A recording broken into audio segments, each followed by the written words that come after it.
Inna Allah wa malaikatahu yusalluna 'alan nabiy ya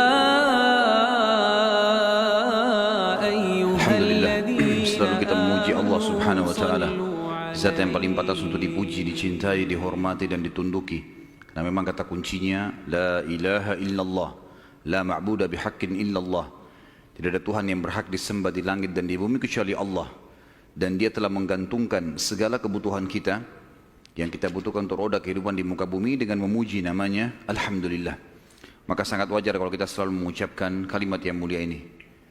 Juga kita banyakkan salam hormat kita kepada manusia terbaik yang telah membawa kepada kita hukum halal haramnya Sang Pencipta, sehingga kita punya panduan hidup.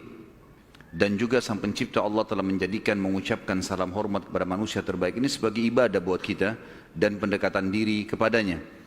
Juga dari sisi yang lain Sang Pencipta Allah bersama malaikatnya mengucapkan salam hormat kepada manusia terbaik ini. Maka sangat wajar kalau kita selalu mengucapkan salawat dan taslim kepada Nabi besar Muhammad sallallahu alaihi wasallam. Setelah panjang lebar kita jelaskan masuk Yahudi ke Jazirah Arab, Nasrani, bagaimana juga kekuatan dari Najasyi Afrika masuk ke Yaman, bagaimana Yaman dikuasai oleh Persia, kemudian bagaimana akhirnya wilayah Yaman masuk Islam. Kita akan masuk sekarang lebih dalam lagi membahas tentang kelahiran Nabi Sallallahu Alaihi Wasallam. Kita akan masuk mengerucutkan bahasan ke Mekah. Bahasan ini tentu akan saya mulai dari seorang tokoh Mekah bernama Qusay bin Kilab. Qusay bin Kilab. Qusay bin Kilab ini adalah salah satu keturunan dari Fikhir. Dan Fikhir adalah nama lainnya Quraisy. Jadi Quraisy itu julukan. Karena si Fikhir ini seperti saya jelaskan tadi siang, kalau seseorang di negeri Arab atau suku Arab itu memiliki kelebihan fisik, kepintaran, kekayaan, keturunan, maka dinisbatkan suku padanya. Kebetulan dari turunan Ismail alaihissalam di Mekah dan turunan suku Jurhum, ada satu orang yang sangat menonjol bernama Fikhir. Dan Fikhir ini karena dia menonjol maka diberikanlah nama lainnya Quraisy. Dinisbatkanlah suku Mekah namanya Quraisy. Salah satu turunan Fikhir ini yang merupakan turunan Ismail alaihissalam dan turunan suku Jurhum adalah Qusay bin Kilab. Kalau teman-teman masih ingat, di pertemuan kita pada bulan yang lalu, saya pernah menekankan tentang kisah Mekah awalnya dihuni oleh suku Jurhum yang hijrah dari Yaman. Kemudian tinggal bersama Hajar dan Ismail alaihissalam. Berjalan bertahun-tahun sampai Ibrahim dan Ismail alaihissalam meninggal dunia, datang satu suku Arab yang ingin merebut Mekah dan berhasil, namanya suku Khuza'ah. Masih ingat ya? Tidak ada suara, senyap, berarti memang lupa semua. Jadi suku Khuza'ah ini datang merebut, dan salah satu pimpinan Khuza'ah Amr bin Luhai yang memasukkan patung di Jazirah Arab, di Mekah gitu kan. Suku Khuza'ah ini berkuasa di Mekah sampai 500 tahun. Dan pada saat Jurhum dikalahkan oleh Khuza'ah, suku Jurhum sempat menimbun air Zam-Zam. Jadi 500 tahun mereka memimpin di Mekah, nggak ada sama sekali air. Kita bahas sekarang tentang keadaan satu orang tokoh ini, karena kalau panjang kita ceritakan panjang lebar Mekah ini cukup panjang, tokoh-tokohnya banyak, tapi saya ingin mengerucutkan ke Qusay bin Kilab. Qusay bin Kilab ini salah satu turunan Jurhum dan turunan Ismail alaihissalam. Dia sempat berpikir, bagaimana bisa ini setelah 500 tahun ya? Bagaimana bisa Mekah ini yang tadinya dikuasai oleh suku dia, Jurhum, dan juga kakeknya Ismail alaihissalam, direbut oleh Khuza'ah. Walaupun di Mekah itu suku Khuza'ah sama suku Jurhum sudah berbaur ya, karena sudah terlalu lama ratusan tahun, akhirnya mereka berbaur satu sama yang lain. Tetapi tetap kekuasaan kerajaan di bawah kekuasaan Khuza'ah. Qusay bin Kilab lalu memperbaiki keadaan ekonominya.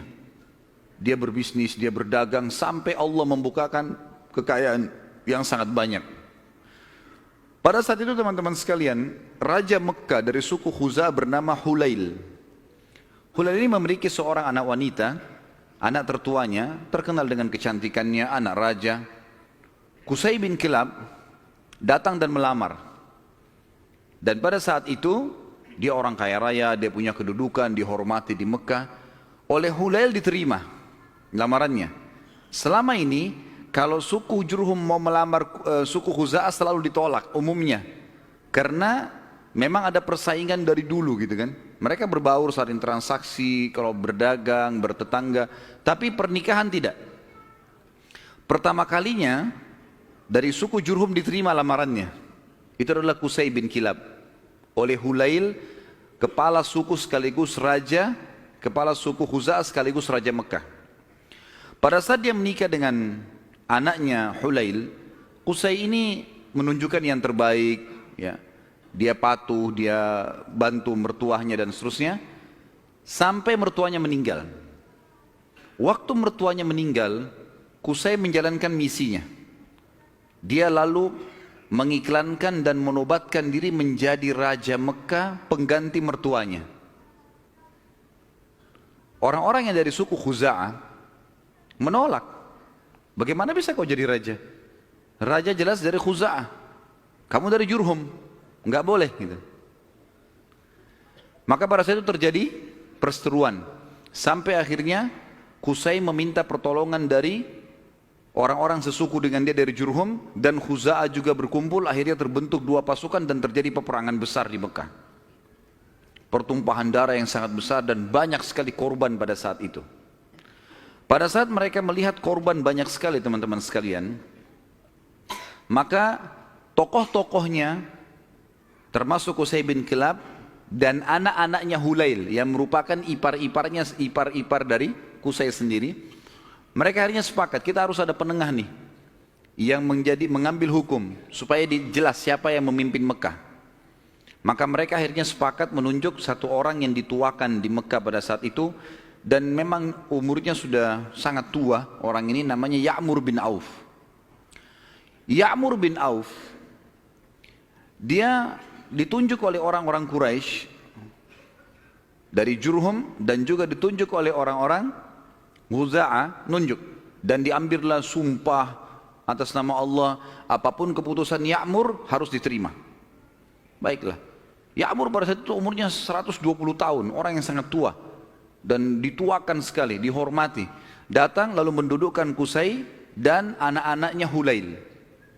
Lalu mulailah ditanya oleh Ya'mur, wahai Qusay, apa alasan anda membentuk pasukan mau merebut Mekah dari keturunan mertua anda ini, apa sebabnya? Maka Qusay mengatakan, semua kita ini tahu kisah Mekah ini berawal dari kakek saya yang bernama Ismail. Dan Ismail seorang nabi. Ismail menikahi suku Jurhum, anak kepala suku Jurhum, dan itu turunan kami. Kami yang membentuk komunitas di Mekah, kami yang membentuk ekonominya, kami yang membangun Ka'bah, kami yang semuanya disebutkan. Sementara Qusay menyebutkan ini, anak-anaknya Hulail dari suku Khuza'ah nggak bisa ngomong apa-apa, karena memang semuanya betul. Memang tidak ada. Khuza'ah ditanya, lalu kalian punya apa? Enggak ada. Tidak ada andilnya di Mekah. Cuma datang pasukan dari luar menyerang Mekah, kemudian langsung menguasai. Enggak ada andil sama sekali. Tiba-tiba pada saat itu Ya'mur mengambil sebuah keputusan, mengatakan keputusan yang mutlak, seluruh Mekah, kerajaannya, kekuasaannya, pengurusan jemaah hajinya, pengurusan Ka'bahnya, ya, semuanya untuk Qusay bin Kilab. Maka dengan keputusan ini teman-teman sekalian, Qusay bin Kilab menjadi Raja Mekah. Menjadi Raja Mekah. Dan pada saat itulah kerajaan yang sudah hilang 500 tahun dari keturunan Jurhum kembali. Pada saat itu Qusay melakukan banyak sekali perkembangan di Mekah, di antaranya dia membangun sebuah tempat namanya Darun Nadwa. Darun Nadwa ini oleh Qusay dibuat sangat luas, sangat besar, sebuah auditorium kalau kita sekarang sangat luas gitu kan. Tapi belum ada buku sejarah yang menyebutkan seberapa luas, seberapa dia menampung manusia. Tapi dari buku-buku sejarah disebutkan Darun Nadwa pada saat itu multifungsi. Dilakukan apa saja di situ. Pertemuan orang-orang Mekah, pertemuan tokoh-tokoh Mekah, sampai Qusay bin Kilab melarang siapapun orang Mekah menikah kecuali di Darun Nadwa. Harus di Darun Nadwa. Kalau anak bayi baru lahir, bawa ke Darun Nadwa. Pokoknya Darun Nadwa ini menjadi simbolnya Mekah. Termasuk juga pada saat orang-orang Quraisy ingin memerangi Nabi SAW, nanti kita akan belajar pada saat beliau mau hijrah pun ke Madinah atau mau dibunuh, itu mereka kumpulnya di Darun Nadwa ini. Qusay bin Kilab pada saat sudah mulai tua teman-teman sekalian, dia memperhatikan di antara anaknya banyak sekali. Tapi ada dua orang yang menonjol, artinya anak pertama bernama Abduddar. Dan anak kedua bernama Abdul Manaf. Sudah hafal belum? Ngangguk-ngangguk saja. Allahu a'lam. Faham atau enggak tahu. Abduddar dan Abdul Manaf. Abduddar anak pertamanya si Qusay. Abdul Manaf anak kesekian. Saya tidak temukan anak keberapa, tapi Abduddar karena anak pertama biasanya kalau dinisbatkan nama seseorang adalah nama anak pertamanya. Jadi Qusay ini dipanggil Abu Abduddar gitu. Tapi Abduddar ini orangnya lemah secara fisik. Dia nggak punya keterampilan, nggak punya kepintaran, sehingga tidak punya kedudukan di tengah-tengah masyarakat. Sementara adik-adiknya semua, terutama Abdul Manaf, menonjol sekali. Punya suara, berdagang, majulah gitu. Maka Qusay ingin anaknya ini, Abduddar, punya kedudukan. Apa yang dia lakukan? Pada saat dia mau meninggal, dia tulis sebuah keputusan surat, kalau saya meninggal, semua kerajaan, semua pengurusan Ka'bah, jemaah haji, itu di tangan Abduddar. Waktu Qusay meninggal dunia, surat dibuka, ditemukan tertulis seperti itu, maka semua anak-anaknya patuh. Keputusan raja. Abduddar akhirnya menjadi raja. Berjalan waktu teman-teman sekalian, Abduddar wafat. Pada saat wafat, keturunan Abduddar mau melanjutkan kerajaan ayahnya, tapi turunan Abdul Manaf tidak setuju, nggak bisa. Abduddar ini, paman kami dulu ini, ayah kalian, itu dipilih oleh kakek kita semuanya, Qusay, karena dia nggak punya kedudukan dan kemuliaan. Sudah dikasih dan sudah berhasil. Sekarang nggak bisa kembali kepada kalian. Harusnya ini dibagi rata. Sampai mereka pada saat itu hampir perang satu sama yang lain. Sama lagi. Dicarilah hakim di antara mereka dan akhirnya kesimpulannya dibagi. Pembagian ini teman-teman sekalian adalah dibagi Abduddar khusus mengurus keturunan Abduddar, khusus mengurus semua yang berurusan dengan jemaah haji. Sementara Abduddar mengambil alih pengurusan Ka'bah dan Darun Nadwa. Sementara Abdul Manaf mengurus jemaah haji. Dibagi dua. Kita akan sedikit sisipkan di sini teman-teman sekalian kisah tentang Darun Nadwa ini yang tadi dibuat. Kita tinggalkan dulu sebentar tadi sampai ke masalah sudah pembagian Mekah. Abduddar mengurus Ka'bah dan juga Darun Nadwa. Haji itu Abdul Manaf, ya. Jadi haji ini maksudnya mengurus jemaah haji, kasih minum, kasih makan. Mereka dulu sukanya begitu. Dan mereka ini terkenal dengan dermawannya. Tidak boleh jemaah haji beli makanan, beli minuman, dikasih semua gratis. Seperti itulah. Darun Nadwa ini punya kisah unik sedikit. Saya khawatir lupa, maka saya sisipkan di sini. Darun Nadwa tadi yang dibuat oleh Qusay bin Kilab dan menjadi simbol Mekah. Kisahnya sangat unik teman-teman, kisah pembeliannya dan penjualannya. Jadi ada satu orang nanti jadi sahabat Nabi namanya Hakim bin Huzam radhiyallahu anhu. Sebelum masuk Islam, Hakim bin Huzam ini suka mabuk. Masih di Mekah di masa jahiliyah. dia bersahabat dekat dengan pemegang kuncinya Darun Nadwa. Jadi yang bertanggung jawab. Dari turunan Abdiddar. Waktu lagi mabuk sama-sama, si pemilik kunci ini mabuk luar biasa sampai nggak sadar sudah. Si Hakim bin Huzam bilang, kau mau jual nggak Darun Nadwa dengan saya? Kata temannya yang lagi mabuk, iya saya jual.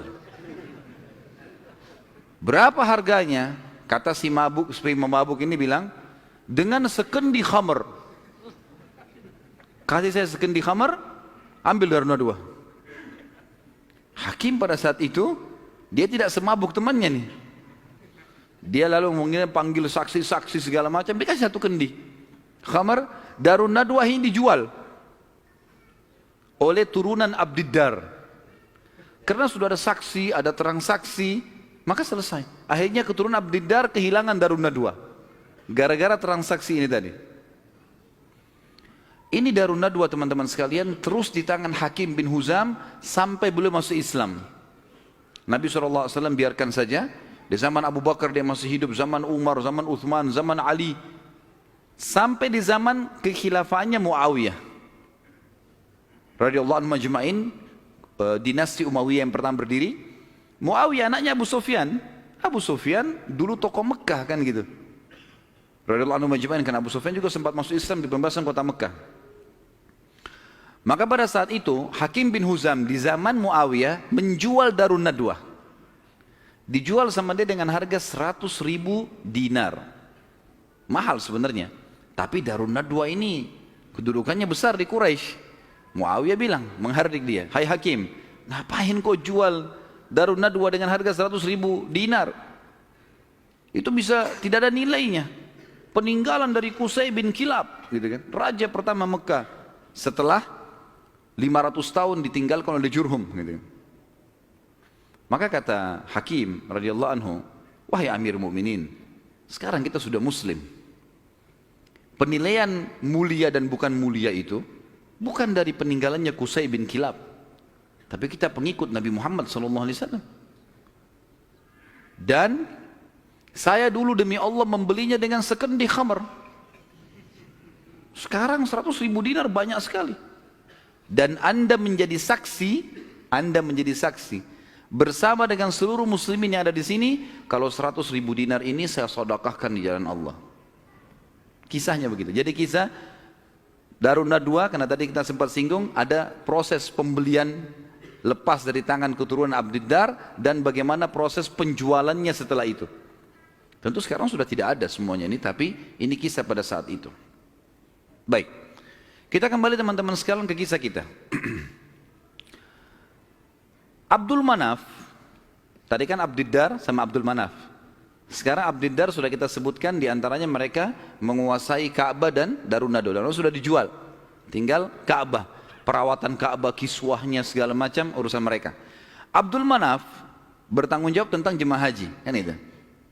Abdul Manaf ini teman-teman sekalian punya seorang anak bernama Hashim. Hashim ini punya anak bernama Syaibah. Garis bawahi nama Syaibah ini. Tadi sudah makan siang belum ini? Banyak nama yang harus dihafal nih. Kita kerucutkan bahasan tentang Abdul Manaf punya anak namanya Hashim. Hashim punya anak Syaibah. Garis bawahi Syaibah ini. Kita akan bahas Syaibah ini. Hashim ini ayahnya Syaibah, waktu menikah dengan istrinya, ibunya si Syaibah, karena mulianya, ini tradisi jahiliyah dulu ya, karena kedudukan si ibunya Syaibah ini tinggi di sukunya, anak kepala suku, maka Ismah itu cerai di tangannya ibunya. Ibunya bisa menceraikan suaminya, hukum dulu. Berjalan waktu, meninggal Hashim. Syaibah ini ikut sama ibunya ke perkampungan ibunya. Ada satu ya, anaknya atau saudaranya Hashim ya. Saudaranya Hashim ini, jadi Abdul Manaf punya beberapa anak, diantaranya Hashim yang punya anak Syaibah, ada juga anaknya yang lain bernama Muttalib. Anaknya si Abdul Manaf ini. Muttalib ini namanya orang, ya. Muttalib ini datang ke perkampungan Syaibah, ibunya Syaibah tadi, lalu dia berkata kepada ibunya, ini ayahnya Hashim sudah meninggal, tapi anak ini keturunan Qusay bin Kilab, ini turunan raja di Mekah. Jangan ditinggalkan di kampung sini. Ikut ke Mekah dengan saya. Siapa tahu nanti dia punya kedudukan di Mekah. Kata ibunya nggak bisa, ikut sama saya. Akhirnya kena cekcok nih, tanda kutip di sini.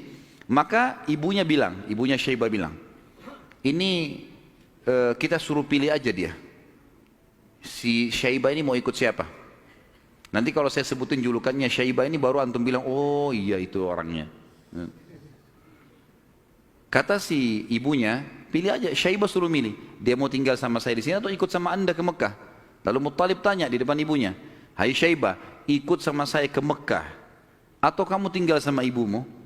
Kata Syaibah, saya ikut sama paman saya. Ikut ke Mekah. Maka masuklah, pergilah ke Mekah. Waktu itu Muttalib ini naik unta, dia membonceng di belakangnya Syaibah. Muttalib ini teman-teman, dikenal di Mekah suka beli budak, ya. Maka waktu setiap hari dia datang masuk Mekah bawa budak baru. Waktu Syaibah dibonceng oleh pamannya Muttalib ini, orang-orang Mekah kira si Muttalib beli budak baru. Maka mereka bilang Muttalib baru beli budak, di belakangnya Abdul Muttalib, berarti hambanya si Muttalib nih. Sudah tahu nama Syaibah siapa? Yang antum kenalkan selama ini Abdul Muttalib. Namanya dia Syaibah. Jelas? Baik. 3 orang yang jawab, nggak apa-apalah. Nasib, saya sudah teriak-teriak tapi Abdul Muttalib berarti namanya Syaibah. Jadi Abdul Muttalib bukan Muttalib nama Allah ya. Ini nggak ada dalam Asmaul Husna gitu. Tetapi di sini Muttalib nama pamannya. Karena sering beli budak, kemudian dia membonceng ponakannya. Orang-orang Mekah kira ini adalah budak baru. Maka dibilang Abdul Muttalib, hambanya Muttalib. Tapi karena itu sudah menjadi buah bibir di Mekah, akhirnya terkenal dengan Abdul Muttalib. Baik. Abdul Muttalib ini, yang tentu kita sudah tahu adalah kakek Nabi SAW. Kita masuk mengerucutkan bahasan sekarang ke Abdul Muttalib nih, si Syaibah. Kita sudah kerucutkan bahasan dari Abdul Manaf, ada anaknya Hashim, Hashim punya anak Syaibah. Syaibah ini Abdul Muttalib. Kita harus kerucutkan begitu supaya nanti ngerucut ke Nabi SAW. Karena kalau melebar akan jalur nasab Quraisy banyak sekali. Abdul Muttalib ini, pada saat dia masuk ke Mekah, kemudian dia menikah, Allah karuniakan dia 1 orang anak. Anaknya diberi nama Harith, 1 anak dikasih. Waktu Harith sudah mulai bujang, mencapai umur sekitar 17 tahun, Abdul Muttalib ini, Syaibah, mimpi malam-malam. Dia mendengar suara dalam mimpinya, ihfirit tiba. Maksudnya, galilah tiba. Tiba itu sesuatu yang baik. Lalu dia bertanya, mat tiba, apa itu tiba? Hilang suara itu. Hari kedua dia mimpi lagi, dengar lagi suara, ihfiril barrah, galilah sesuatu yang baik, yang bermanfaat. Dia tanya, mal barrah, apa itu barrah? Yang baik itu apa? Hilang lagi suara itu. Hari ketiga dia mimpi lagi, ihfiril madmunah, gali sesuatu yang terjamin. Dia tanya, mal madmunah, apa itu madmunah? Hilang lagi. Hari keempat baru dia mimpi dan dia dengar ihfiriz zamzam, galilah zamzam itu. Zamzam ini di zaman itu cuma seperti sebuah histori lama, kenangan. 500 tahun tidak ada sumur zamzam, hilang. Jadi selama Khuza'ah berkuasa teman-teman sekalian di Mekah, mereka selalu mendatangkan air dari luar, beli mahal dari luar Mekah, sumur-sumur di luar Mekah. Abdul Muttalib ini pernah dengar kalimat Zamzam, penasaran dia. Terus dia tanya, dalam mimpi dia tanya, Mas Zamzam, apa itu Zamzam? Lalu keluarlah suara itu mengatakan, dan dia dengar pada saat itu ya, kalau dalam buku-buku sejarah disebutkan, la tanzifu abada, sesuatu yang tidak akan pernah rusak, wala tarum, juga ya, sesuatu yang selalu bersih dan tidak akan pernah rusak. Taskil hajij al-a'zam, engkau akan memberikan dengannya air para jemaah haji. Dikatakan wahia bainar rafthi waddam, tempatnya air zam-zam itu berada di antara rafath. Rafath itu bisa berarti busanya darah, atau memang darah yang bercampur, busa yang bercampur dengan darah, atau memang busa air biasanya.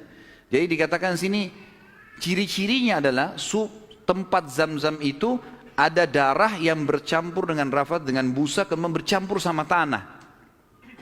Lalu dikatakan lagi dalam mimpinya, inda naqratil gurabil a'sam, di atas, di bawah patokannya burung gagak yang memiliki warna keputih-putihan. Inda qaryatin naml, di atas atau di sekitar sarang semut. Seperti itu dalam mimpinya. Maka Abdul Muttalib bangun pagi-pagi, penasaran dia dengan mimpi ini. Dan dia tahu mimpi ini gak mungkin main-main. 3 hari, 4 hari berturut-turut, kemudian dia disuruh gali, dia bawa cangkulnya, datang di sekitar Ka'bah. Dia cuma tebak saja kemungkinan dekat Ka'bah nih, karena tidak ada tempat yang lebih agung di Mekah daripada Ka'bah. Dia datang dekat Ka'bah. Dan kalau masih ingat dulu pada pertemuan kita di bulan yang lalu, ada penjelasan tentang 2 patung yang disembah di Mekah, Isaf dan siapa yang ingat? Kalau lupa saya nggak datang lagi Balikpapan. Isaf dan Nailah. Isaf kan nama laki-laki, Nailah nama perempuan, yang dulu mereka saling suka, akhirnya mereka berzina depan Ka'bah dan dikutuk menjadi patung. Kan dulu waktu sebelum Amr bin Luhai datang ke Mekah, patung Isaf ditaruh di Gunung Safa, patung Nailah ditaruh di Gunung Marwah, untuk peringatan bagi orang-orang. Nih, hati-hati kalau berzina depan Ka'bah dikutuk begini nih, gitu. Tapi oleh Amr bin Luhai yang membawa patung masuk ke Jazirah Arab, dia angkat patung Isaf dan Nailah, dipindahin dekat Ka'bah, disuruh orang Mekah sembah. Tapi orang sudah lupa sejarahnya karena kejadian Isaf dan Nailah dikutuk ini jauh sebelum Amr bin Luhai. Ringkas cerita, di depan Ka'bah antara Hajar Aswad dengan Hijr Ismail itu ada patung Isaf dan Nailah. Ada satu suku Arab teman-teman sekalian datang ke situ antara Isaf dan Nailah nyembeli sapi. Tiba-tiba pada saat Abdul Muttalib lagi duduk, lagi memperhatikan ke arah Ka'bah di antara Isaf dan Nailah, kemudian ada orang nyembeli sapi. Waktu disembeli darahnya ngucur. Darah itu berbusa. Dan karena dia ngucur, jalan sampai berada di sekitar Isaf dan Nailah. Dia kurang lebih jangan dibayangkan ini Ka'bah, ini Hajar Aswad dan ini Hijr Ismail. Isaf dan Nailah itu ditaruh cukup jauh ya, agak berjarak antara antara Hajar Aswad jauh ke belakang dengan Hijr Ismail juga jauh. Jadi di kiri kanan ya. Tempat itu sangat luas. Jadi jangan difahami tadi ini misalnya Ka'bah kemudian di sini posisinya, tapi agak jauh di kiri kanan. Maka pada saat itu darah ini mengucur dari patung Isaf itu menuju ke tempat di tengah-tengah di situ. Pada saat itu di tengah-tengah. HP-nya siapa nih? Pada saat itu patungnya, darahnya ngalir, kemudian darah itu ngalir menuju ke tengah-tengah antara Isaf dan Nailah ini, dan ada seperti tempat agak turun di lembah Mekah, karena waktu itu masih pasir, lalu darah itu berkumpul di situ. Jadi akhirnya darah sama pasir bercampur. Abdul Muttalib lihat ini isyarat pertama nih. Mimpinya kan tadi darah yang mengalir berbusa yang bercampur dengan tanah, gitu kan. Lalu kemudian dia dekatin tempat itu, darah yang berkumpul itu. Dia temukan tiba-tiba ada burung gagak yang berwarna hitam. Burung gagak biasanya warna hitam ya. Tapi kalau ada burung gagak yang di bagian sayapnya itu ada beberapa bulu warna putih, namanya a'sam dalam bahasa Arab, gurabil a'sam. Maka dia lihat ada burung gagak. Burung gagak ini mengepakin sayapnya dan mematuk-matuk di atas sekitar darah itu. Dia lihat isyarat yang kedua. Isyarat yang ketiga adalah di situ ada sarangnya semut. Dia lihat ke dekat kakinya, ternyata ada beberapa ekor semut yang menggigit kakinya dia. Dia melihat ada lubang di situ. Maka dia bilang kepada anaknya Harith, Harith, saya mau menggali di sini. Siapapun jangan mengganggu saya. Maka dia angkat cangkulnya. Tapi kita jangan lupa, ini depan Ka'bah. Orang-orang lagi banyak tawaf waktu itu, walaupun banyak berhala. Dia angkat cangkul, orang jadi bahan perhatian. Tokoh-tokoh Quraisy pada datang semua. Lalu tokoh-tokoh Quraisy mengatakan, hai Abdul Muttalib, apa yang kau lakukan nih? Kata Abdul Muttalib kepada Harith, singkirkan mereka dari saya, sibukkan. Jangan sampai mereka dekatin saya. Terus saja Harith menyibukkan orang-orang Quraisy dan Abdul Muttalib terus saja mencangkul sampai ujung cangkulnya menyentuh bibirnya sumur itu. Sumur Zam-Zam. Dan dengan kuasa Allah, airnya muncrat keluar. Pada saat airnya muncrat keluar, Abdul Muttalib mengatakan, Allahu Akbar. Karena memang mereka menggunakan bahasa Arab dan kalimat Allahu Akbar itu sudah biasa mereka ucapkan. Gitu kan? Maka orang-orang Quraisy tahu kalau Abdul Muttalib sudah dapat target dan mereka kaget waktu lihat air muncrat, air di depan Ka'bah. Selama ini selalu ambil dari luar. Ini kemuliaan abadi gitu kan. Maka tiba-tiba orang Quraisy datang, hai Abdul Muttalib, air ini kita punya sama-sama. Kata Abdul Muttalib, dari mana sama-sama? Saya mimpi, saya yang cangkul, saya yang dapat. Dari mana kalian punya sama-sama nih? Ribut nih. Abdul Muttalib bilang, ini punya saya. Quraisy bilang enggak, dikeroyokin Abdul Muttalib pada saat itu. Ribut, akhirnya mereka sepakat panggil hakim lagi. Ini hakimnya nih, cari penengah. Bagaimana caranya supaya ini bisa ditengahi, gitu kan? Insya Allah masalah ditengahi ini kita lanjutkan habis salat Isya. Subhanakallahumma bihamdika asyhadu an la ilaha illa anta astaghfiruka wa atubu ilaik. Wassalamualaikum warahmatullahi wabarakatuh. Assalamualaikum warahmatullahi wabarakatuh. Alhamdulillah, wassalatu wassalamu ala Rasulillah. Kita lanjutkan bahasan kita. Akhirnya Abdul Muttalib setelah menemukan sumur Zam-Zam, orang-orang Quraisy tetap menuntut untuk dibagi. Dan Abdul Muttalib bertahan, nggak bisa nih. Saya mimpi, saya yang gali, saya yang temukan. Gimana kalian merasa punya hak di situ? Ribut, akhirnya dicarilah penengah.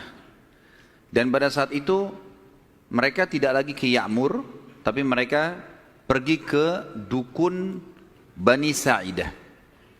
Ada satu dukun wanita di Madinah, waktu itu disegani.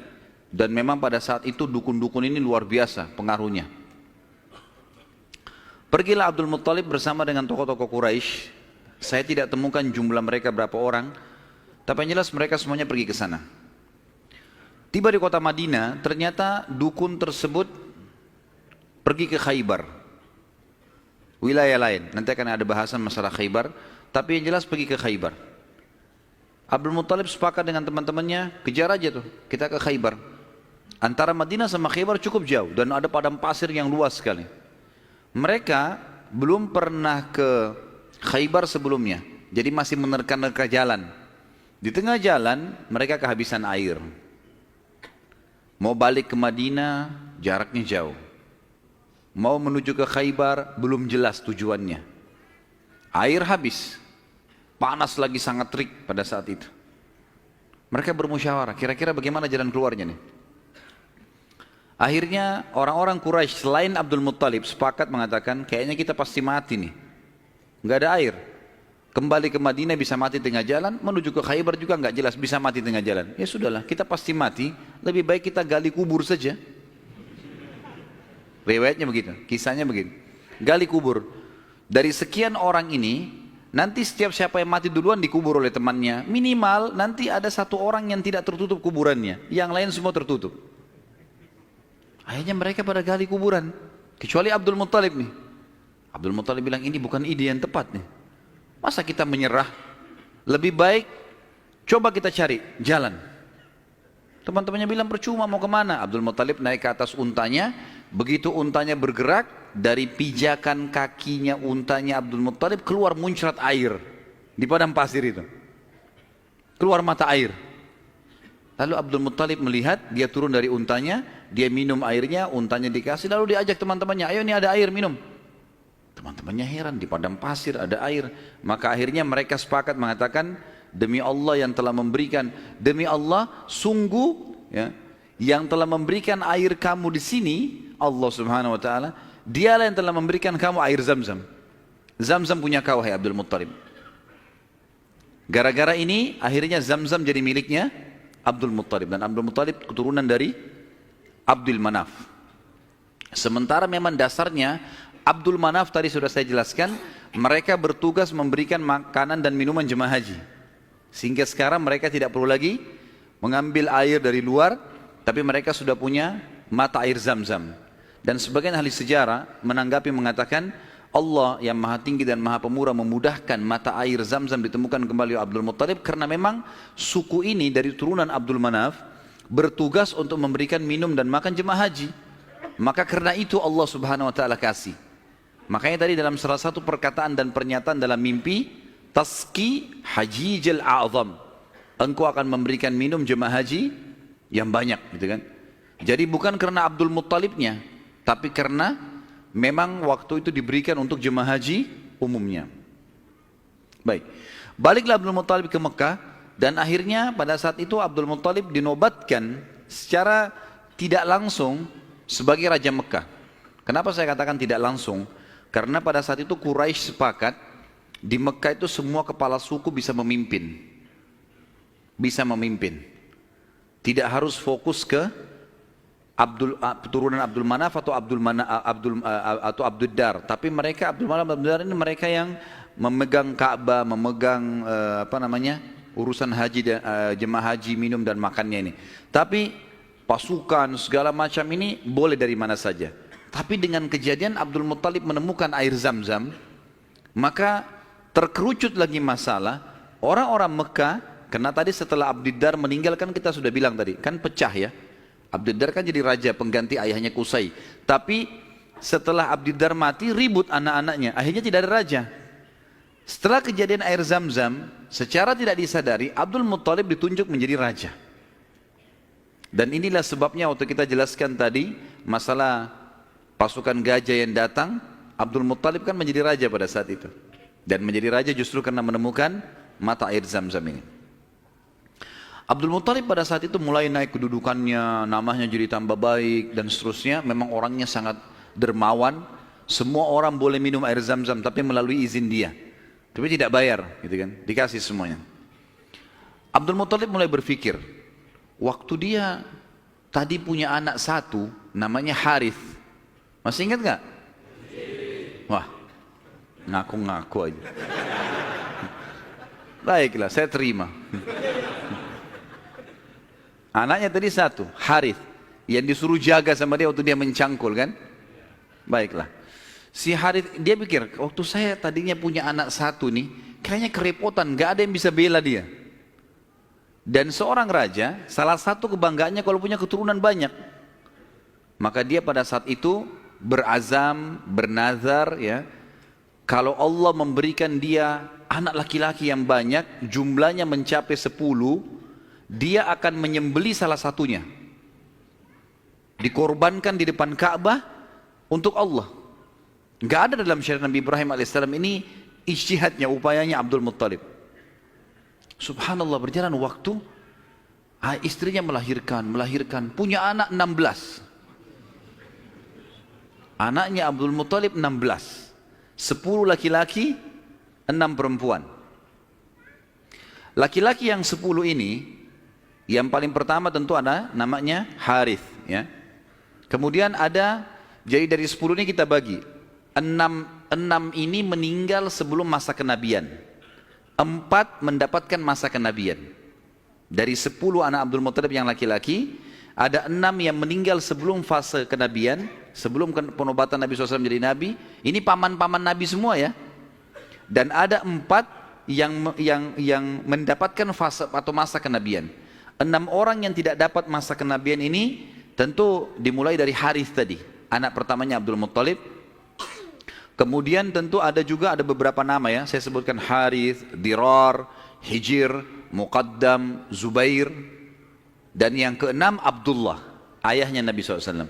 Abdullah ini sebenarnya anak paling bungsu dari Abdul Muttalib, anak ke-10. Anak ke-10 dari 10 anak laki-lakinya. Ya. Maka 6 orang ini meninggal sebelum masa kenabian. Harith, Dirar, Hijr, Muqaddam, Zubair dan Abdullah. Dan ada 4 orang hidup sampai masa kenabian.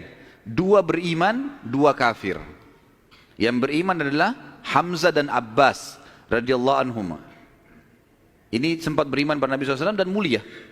Hamzah bahkan menjadi pimpinan para syuhada, mati syahid mulia di perang Uhud. Dan Abbas hidup sampai setelah Nabi SAW meninggal pun, sampai di zaman Khilafah Umar. Ya, kan? Kemudian ada 2 yang hidup di masa kenabian tapi kafir, enggak beriman. Abu Talib dan Abu Lahab. Ya. Abu Talib ini nama lainnya dia Abdul Manaf. Diambil dari nama kakeknya, tapi terkenal dengan Abu Talib. Abu Lahab julukan namanya Abdul Uzza. Dan kita tahu surah Al-Masad turun pada Abu Lahab ini. Ya.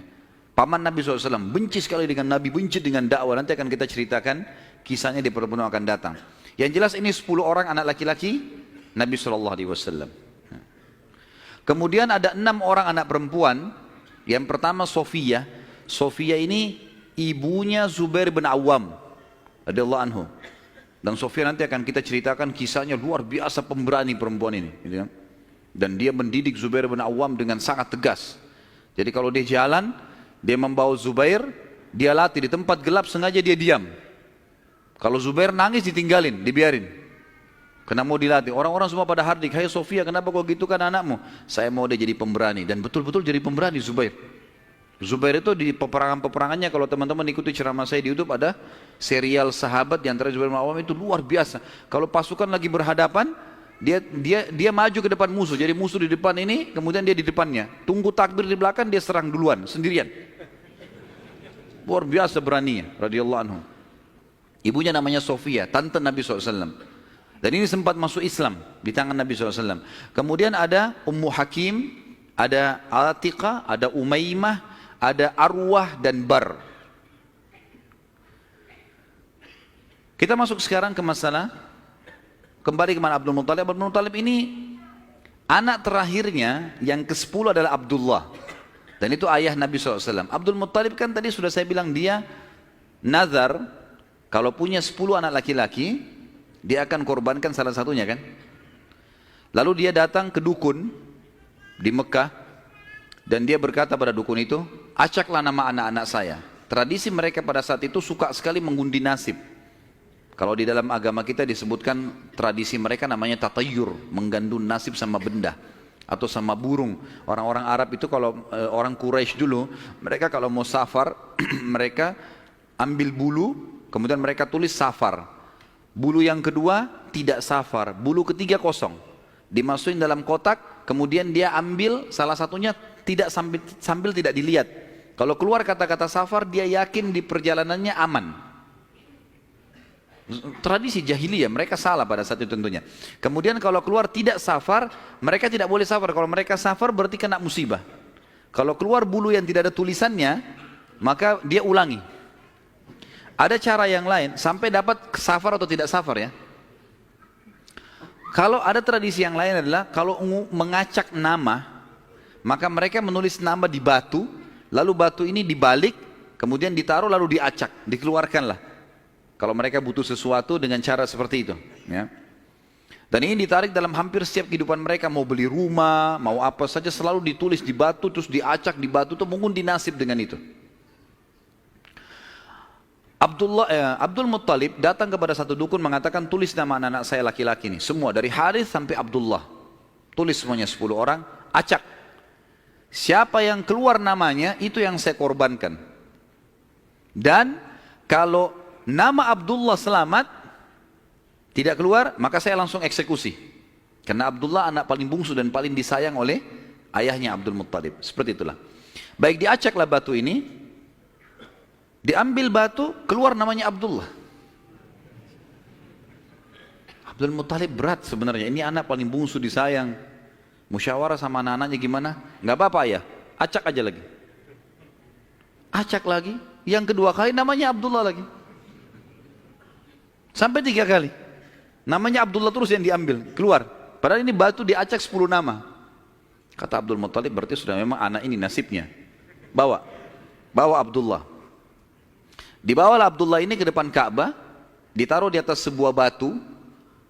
Biasanya mereka taruh di situ sembelihan, taruh kambing, taruh apa, dipegang di atas batu itu, baru mereka sembelih untuk berhala-berhala gitu kan. Ditaruhlah Abdullah, mau disembelih sama dia. Ikat tangannya, ikat kakinya, angkat pedang, mau disembelih. Orang-orang Quraisy lihat, apalagi yang Abdul Muttalib buat nih. Datang tanya, hai Abdul Muttalib, apa yang kau lakukan? Saya sudah nazar, kalau Allah kasih saya 10 anak, saya sembelih salah satunya. Dan saya sudah acak nama-nama anak-anak saya yang keluar anak ini. Saya mau jalankan nazar saya. Orang-orang Quraisy bilang, gak bisa, jangan. Mereka berusaha tahan. Akhirnya Abdullah ini ditarik-tarik. Ini. Sampai akhirnya, karena ditarik-tarik, ada orang Quraisy yang sempat menarik bagian badannya dan ada yang menarik kupingnya, sampai kuping Abdullah itu sempat luka. Ya. Maka ada julukan sendiri dikatakan Abdullah yang luka kupingnya. Gitu. Ayah Nabi SAW. Baik. Pada saat itu, orang-orang Quraisy mengatakan, wahai Abdul Muttalib, sadarlah, kalau kau lakukan ini sementara kamu adalah tokoh masyarakat di Mekah, maka akan menjadi sebuah tradisi nanti ini.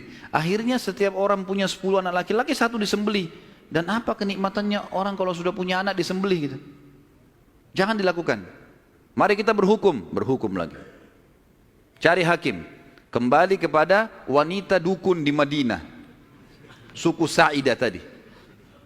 Yang tadi pada saat pertama mau cari air Zam-Zam, mau miliknya siapa air Zam-Zam, kan mereka ke Madinah. Tapi dukunnya kan pergi ke Khaybar, nggak ketemu. Tidak sempat ketemu, akhirnya dapat air dari telapak kaki untanya Abdul Muttalib. Sekarang nggak, mereka pergi lagi ke sana ke Madinah, ketemu sama dukun itu. Tanya, bagaimana nih? Tentu ini bukan kita sedang mempromosikan dukun, dukun haram dalam agama. Setelah Islam datang nggak ada dukun ini. Kata Nabi SAW, siapa yang datang kepada dukun bertanya saja, bertanya. Terka tangannya, terka apa segala macam, tidak diterima sholatnya 40 hari. Yang datang bertanya, percaya kufur kepada apa yang diturunkan kepada Muhammad SAW. Tapi kita sedang merentet histori pada zaman itu ya. Baik, pada saat itu teman-teman sekalian, dukun ini ditanya, berapa dia? Dia itu denda. Berapa dendanya orang di Mekah Quraisy kalau ada yang membunuh? Kata Abdul Muttalib, 10 ekor unta. Jadi kalau orang membunuh, supaya dia tidak dibunuh, dia harus bayar ke walinya orang yang dibunuh 10 ekor unta. Kata si dukun, tulis namanya Abdullah di batu, tulis juga 10 ekor unta di batu yang lain. Balik, acak. Ini ngundi nasib terus ini. Acak. Waktu diacak, kata dukunnya, kalau keluar namanya Abdullah, supaya Abdullah selamat, tambah batu yang ketiga, tulis 10 ekor unta lagi. Sampai Abdullah selamat. Kalau keluar nama unta, nah baru untanya, baru Abdullah selamat. Ditaruh batu 10 ekor unta sama Abdullah. Diacak, namanya Abdullah keluar. Tambah batu, 20 ekor unta sekarang. 10, setiap batu 10 ya. 10 ekor unta, batu kedua. Keluar lagi namanya Abdullah. Terus sampai 10 batu. Sampai akhirnya ada 10 batu, semuanya tertulis 10 unta, satu namanya Abdullah. Waktu diacak setelah 10, diangkat keluar namanya Abdullah. Dan ini pastilah 10 batu semuanya unta, gitu kan. Semestinya secara rasional gitu ya. Tapi ini pada saat itu keyakinan orang. Abdul Muttalib bilang, saya nggak percaya, saya belum puas nih. Coba acak lagi, diacak lagi, diambil unta sampai 3 kali. Kata Abdul Muttalib, baiklah. Kalau begitu saya akan sembelih itu 100 ekor unta. 100 ekor unta.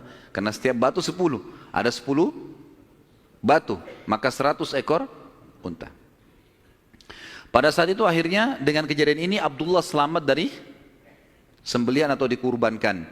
Dan Nabi SAW berkata dalam sebuah hadis, Ana ibnu Zabihain.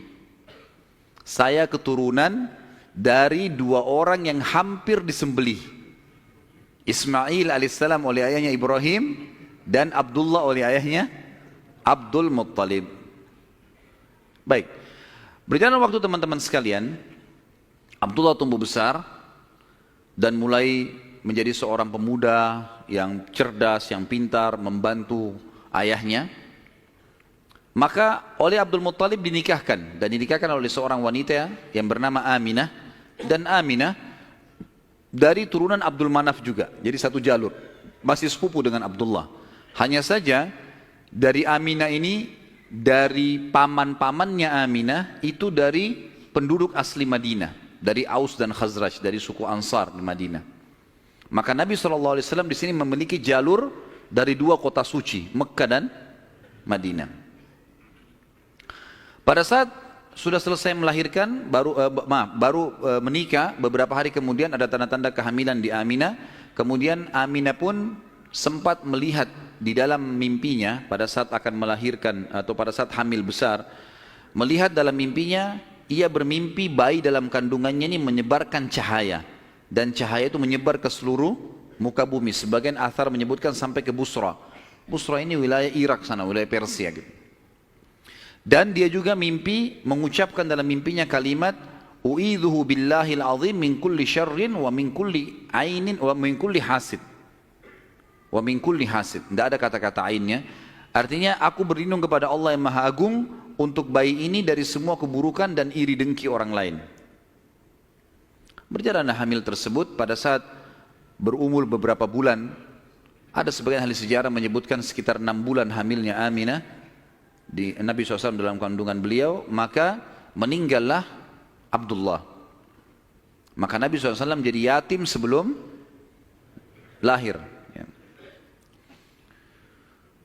Setelah itu Nabi SAW lahir, yang paling banyak dinukil oleh para ahli sejarah 12 Rabiul Awal di tahun gajah. Sudah kita sebutkan tadi, tahun gajah kejadian Ashabul Fil, dan tepatnya 50 hari setelah kejadian gajah itu, penghancuran gajah, 50 harinya disitulah lahir Nabi sallallahu alaihi wasallam. Ada yang perlu kita sebutkan teman-teman sekalian, walaupun sebenarnya menyebutkan ini bukan berarti Nabi SAW membutuhkannya, tidak sama sekali. Nabi SAW jauh lebih mulia daripada tanda-tanda ini. Tapi pada saat beliau lahir, ternukillah di Mekah, di Madinah, beberapa kejadian yang memang ahli sejarah angkat. Yang pertama, kejadian yang unik pada saat Nabi SAW lahir adalah terlihatnya bintang Ahmad namanya. Apa itu bintang Ahmad? Orang-orang Yahudi yang ada di Madinah itu meyakini kalau Nabi terakhir yang mereka tunggu di Madinah keluar itu, kalau dia lahir akan kelihatan bintang yang mereka istilahkan dengan bintang Ahmad, dan mereka mengukir-ngukir bintang itu sesuai dengan keterangan dari Taurat. Seperti itulah pemahamannya pada saat itu. Allahu a'lam tentang masalah kebenaran masalah bintang ini, tapi yang jelas kebenaran bintang itu bisa dipercaya atau tidak, karena kita dalam Islam taunya bintang nggak boleh dipercaya gitu kan. Tapi ini pada saat itu dinukil oleh Hassan ibn Thabit radhiyallahu anhu, penyair Nabi SAW. Kebetulan umurnya dia beda 7 tahun dengan Nabi SAW. Beliau mengatakan setelah masuk Islam, setelah Nabi SAW hijrah ke Madinah, beliau mengatakan pada hari Nabi SAW lahir, aku kebetulan berada di salah satu benteng Yahudi, dan naiklah di malam hari kebetulan salah satu pendeta Yahudi lalu teriak dengan suara keras, wahai Yahudi, hai sekalian kaum Yahudi, sungguh telah terlihat pada malam ini bintangnya Ahmad, dan tidak terlihat kecuali pada saat ia lahir. Dan menurut Hassan ibn Thabit radhiyallahu anhu, memang umurnya beda 7 tahun dengan Nabi SAW, dan pada hari itu memang hari kelahiran baginda Nabi SAW. Yang kedua dinukil oleh para ulama tentang masalah kejadian-kejadian unik adalah Nabi SAW pada saat lagi Aminah melahirkan, maka dikatakan melahirkan tanpa ada rasa kesulitan sedikit pun, jadi sangat mudah. Bahkan sebagian athar menyebutkan Aminah tidak dibantu oleh orang. Tiba-tiba Nabi SAW keluar begitu saja. Dan yang ketiga, pada saat lahir, maka Nabi SAW dalam kondisi mengangkat kepalanya ke langit, seakan-akan orang yang sedang berdoa. Yang keempat, Nabi SAW lahir dalam kondisi sudah terkhitan. Sudah terkhitan. Yang kelima, Nabi SAW lahir juga tanpa terbebani lagi dengan sisa tali pusar. Udah nggak ada. Lahir sudah terkhitan, ya, lahir sudah tidak ada tali pusarnya. Sampai poin di sini, sampai poin kelima ini, 4 poin ya, karena poin pertama tadi itu kejadian di Madinah. Jadi 4 poin ini, Aminah melahirkan dengan sangat mudah, Nabi SAW seperti berdoa ke langit, kemudian terkhitan, kemudian tali pusarnya sudah terlepas. Maka Abdul Muttalib kakeknya bangga sekali datang, sangat senang. Pada saat itu dia berkata, sungguh pada cucuku atau anakku ini ada perkara besar. Lalu Abdul Muttalib pun membawa bayi Nabi SAW ke Ka'bah saat baru lahir, dan ia yang memberi nama Muhammad. Yang memberi nama Muhammad. Baik, ada sedikit rahasia masalah nama Muhammad ini. Perlu teman-teman tahu, nama Muhammad sebelum Nabi Muhammad SAW tidak dikenal oleh orang-orang Arab. Gak ada satupun orang Arab bernama Muhammad pada saat itu, belum ada. Terus dari mana nama ini? Kok Abdul Muttalib bisa berikan nama cucunya? Ada kisahnya. Jauh sebelum lahir Nabi SAW, Abdul Muttalib pernah jalan-jalan ke negeri Syam bersama dengan 3 orang sahabatnya. Yang pertama Sulaiman bin Mujazi', salah satu kepala suku di Mekah. Yang kedua Hulayla bin Hajij. Dan yang ketiga Himran bin Rabi'ah. 3 orang ini bersama Abdul Muttalib, 4 orang ini pergi ke negeri Syam. Pas tiba di negeri Syam, ada salah satu pendeta Nasrani menemui mereka lalu berkata, kalian dari mana? Kata Abdul Muttalib, dari Jazirah Arab. Dari mana? Tepatnya dari kota Mekah. Kata pendeta itu, dari kota kalian nanti akan keluar Nabi terakhir. Dan Nabi terakhir itu bernama Muhammad. Kata Abdul Muttalib, dari mana engkau tahu itu semua? Dia bilang, dari kitab kami, dalam Injil disebutkan namanya Muhammad. Maka keempat orang ini bertekad pada saat itu untuk memberikan nama kalau mereka dikaruniai anak setelah itu atau cucu, Muhammad.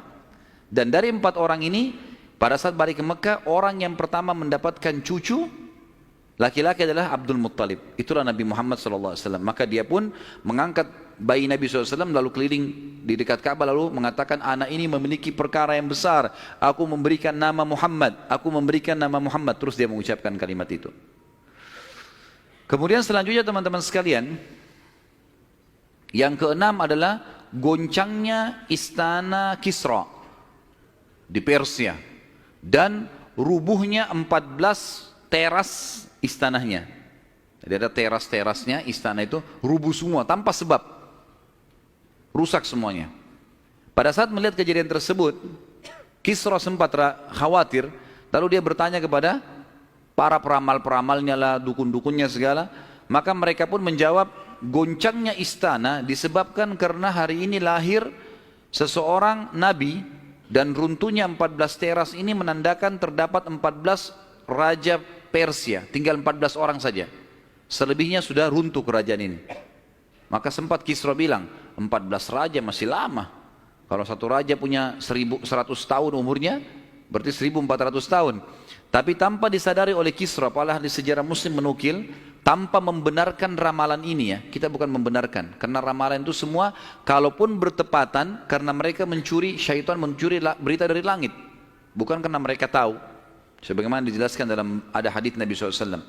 Dan ternyata setelah Kisra, yang pada saat Nabi SAW lahir itu ada, anak-anaknya berselisih pendapat dan dalam waktu 4 tahun saja terjadi penggantian 10 orang Kisra. Mati semua, saling membunuh satu sama yang lain. Dan puncaknya yang terakhir adalah yang ke-14 meninggal di zaman Umar radhiyallahu anhu. Pada saat Umar menembus wilayah Persia. Yang ketujuh, padamnya api sesembahan kaum Majus. Jadi ada api yang disembah di beberapa titik di negeri Persia. Jadi mereka buat api besar dan api itu selalu disembah, tiap hari mereka sembah. Pada saat Nabi SAW lahir, api itu tiba-tiba mati dan mereka berusaha menyalakan, tidak bisa, selamanya mati. Sampai Persia pada saat itu seluruh Persia yang menyembah api, apinya mati semua, nggak ada. Mereka mau coba nyalakan sampai runtuhnya di zaman Umar bin Khattab, nggak ada api mereka. Nggak bisa lagi mereka nyalakan api untuk disembah ya, nggak bisa lagi mereka nyalakan. Setiap kali di wilayah Persia dinyalakan api mati, padam. Mereka cuma pakai masak, misalnya di situ padam, nggak bisa sama sekali. Yang kedelapan, hanyutnya air sungai Sawa. Sungai Sawa ini teman-teman sama dengan sungai Gangga sekarang di India. Di kultus dianggap ini sungai apalah, keramat lah dan seterusnya, gitu kan. Maka orang-orang Persia meyakini sungai Sawa ini adalah sesuatu yang luar biasa. Kalau ada yang mati, mereka bakar, lalu mereka lempar debunya di situ, airnya diambil, dianggap suci, apalah segala macam. Subhanallah, karena sungai ini selalu ditaruh tumbal segala macam. Waktu Nabi SAW lahir, air sungai ini hilang. Nggak ada airnya sama sekali, kering. Sampai sungai Sawa dilupain udah, nggak ada lagi sungai. Namanya memang sungai Sawa. Yang kesembilan, dan ini agak sedikit kita titik beratkan, adalah kisah Halimah As-Sa'diyah.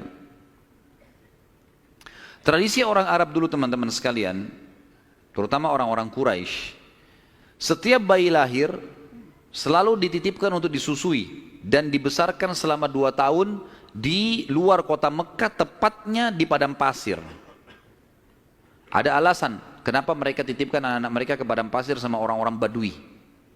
Yang pertama, agar bahasa Arab fusha anak-anak mereka terjaga. Apa itu bahasa Arab fusha? Bahasa Arab ada 2 macam. Ada bahasa Arab fusha, bahasa aslinya bahasa Arab, dan itu Al-Quran dalam bahasa fusha. Kalau kita belajar bahasa Arab di pesantren atau di kampus-kampus, bahasa Arab yang dipakai bahasa Arab fusha. Dia punya grammar rapi. Gitu. Ada bahasa Ammiyah, yang kedua, bahasa pasar. Ini bahasanya dialeknya berbeda-beda, Mesir berbeda, Tunis berbeda, Saudi berbeda, dialek bahasa pasarnya berbeda. Ini tidak punya grammar, lebih teracak. Ya mungkin kalau dalam bahasa Inggris dari Inggris sendiri, negeri Inggris dengan dari Amerika, agak berbeda, grammarnya lebih rapi, gitu kan. Tapi kita tidak bahas masalah itu tentunya. Yang jelas orang-orang Quraisy untuk menjaga bahasa fusha, maka mereka menitipkan anak mereka ke Badui, karena orang Badui masih pakai bahasa fusha. Sementara penduduk asli Mekah pada saat itu sudah sering lalu-lalang jemaah haji. Jemaah haji ini dari berbagai wilayah.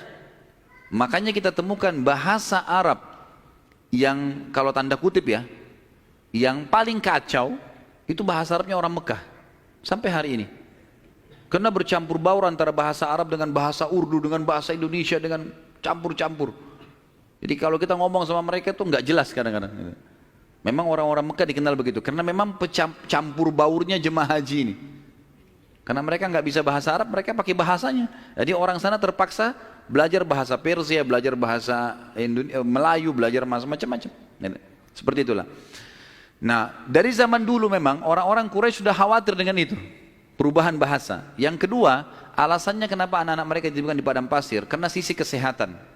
Padahal zaman dulu belum ada seperti kita ya, masalah kimia-kimia dan segala polusi udara masih belum ada. Tapi orang-orang Quraisy sudah berpikir itu. Anak-anak mereka ditinggalkan di padang pasir untuk menjaga kesehatan tubuh mereka, karena makanannya alami, gitu kan. Hewan-hewan yang langsung disembelih, langsung dimakan, susu kambing yang diminum, memang sehat. Dan juga udara, gitu kan. Serta juga orang-orang Badui ini melatih anak-anak mereka untuk hidup susah. Berburulah, membantu orang tuanya, seperti itulah. Nabi SAW pada saat lahir, secara kebetulan wanita-wanita Badui dari suku Sa'diyah kebetulan memang terkenal suka menjual jasa susu ini. Banyak ibu-ibu mereka, wanita mereka yang baru melahirkan, air susunya banyak, mereka pun pergi ke Mekah atau ke kota-kota lain nawarin jasa. Ada yang mau nggak titipin anaknya 2 tahun, kemudian nanti bayar upah gitu. Bisa orang tuanya datang mengunjungi, nanti balik lagi. Pokoknya anak-anak ini dijamin dijaga. Dan suku Sa'di ini terkenal suku-suku orang-orang yang amanah. Maka orang tidak ragu nitipan anaknya. Datanglah beberapa wanita dari Sa'diyah, di antaranya Halimah. Halimah Sa'diyah ini bersama dengan suaminya bernama Harith. Mereka sama-sama rame-rame datang, dan kebetulan kehidupan Harith dan Halimah ini pas-pasan, orang miskin lah. Di rumahnya itu bangunan tua, ada seekor unta yang kurus, dan ada 2 ekor jantan dan betina kambing, tapi dua-duanya juga kurus, tidak produktif lagi. Dan Halimah dan Harith punya anak banyak. Mereka hanya mengadu nasib pergi ke Mekah. Saat tiba di Mekah, mereka kelilinglah nawarin jasa. Biasanya kalau sudah datang wanita-wanita ini, orang-orang ibu-ibu Mekah pada datang, nih tawarin anaknya dan seterusnya. Mereka keliling-keliling, semuanya menawarkan diri kepada orang-orang kaya, karena akan dibayar. Dan pada saat mereka melewati Nabi SAW, mereka menolak. Karena pada saat itu, mereka tahunya Nabi SAW tidak memiliki ayah. Abdullah meninggal waktu umur 6 bulan. Siapa yang mau tanggung nih? Abdul Muttalib waktu itu betul Raja Mekah, tapi Abdul Muttalib ini sibuk membiayai jemaah haji, ya, dan memang tidak bisa. Intinya orang-orang perempuan-perempuan saat dia tidak mau menerima Nabi SAW. Semua bawa anak, mau pulang ke kampungnya, tinggal Halimah yang tidak dapat. Lalu suaminya bilang, si Harith, hai Halimah, coba seandainya kamu ambil anak yatim itu, siapa tahu baik buat kita. Maka Halimah pun mengatakan, baiklah, daripada kita pulang dengan tangan kosong, lebih baik kita ambil. Subhanallah, begitu Halimah pegang Nabi SAW, di situ terjadi keberkahan. Waktu datang ke Mekah, Halimah menunggangi keledai, keledainya kurus sekali dan selalu lambat di belakang. Sampai teman-temannya Halimah kayak ngolok-ngolok, hai Halimah cepatlah, keledaimu melambatkan kami. Dan keledai-keledai yang lain bisa 2 orang naikin, keledai Halimah nggak bisa. Jadi Harith selalu megang saja talinya gitu. Waktu dia mengambil Nabi SAW, kejadian aneh yang pertama, yang unik, bukan aneh tapi unik ya. Pada saat itu adalah keledainya Halimah tiba-tiba jadi kuat. Dan pada saat Halimah naik, karena tidak bisa dikontrol, maka Harith pun naik di atasnya, di keledai ini, dan larinya kencang sekali, ninggalin teman-temannya. Sampai teman-temannya Halimah bilang, hai Halimah, itu keledai tadi yang kamu pakai ke Mekah. Dia bilang, iya, tapi kita nggak bisa ngontrol, ini lari kencang sekali keledainya. Lalu kemudian pada saat tiba di sana, Halimah memiliki tadi saya bilang seekor unta betina yang lemah. Tiba-tiba saja waktu tiba di rumah dilihat untanya gemuk. Ini baru 2-3 hari ditinggalkan, nggak ada yang urus, gemuk sekali untanya. Dan tiba-tiba saja unta betina itu punya kantong susu yang penuh. Sehingga Halimah sama Harith memerahnya, dan setiap habis diperah penuh lagi. Biasanya unta butuh makan, minum dulu baru penuh, ini enggak. Setiap habis diperah penuh lagi.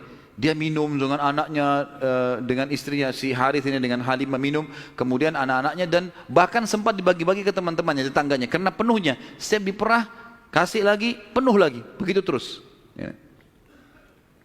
Kemudian 2 kambing, jantan dan betina yang kurus juga tadi, tiba-tiba gemuk, dan tiba-tiba betinanya hamil dan punya anak, dan akhirnya menjadi banyak. Karena banyak, oleh Halimah dan Harith dijuallah beberapa ekor domba ini, dapat duit, dibeli unta jantan, lalu diternak lagi unta jantan ini sama yang betina.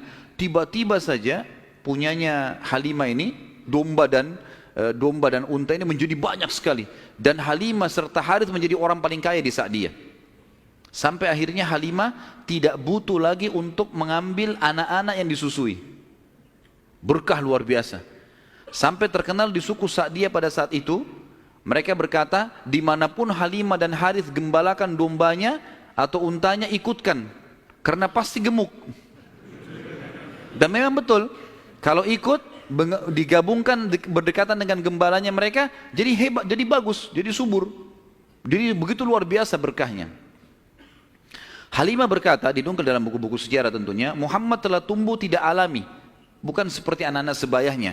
Pada saat dia umur 2 tahun, perilakunya dan pemahamannya sudah seperti anak 6 tahun. Mudah diberikan penjelasan, tidak suka membuat marah, banyak hal-hal gitu.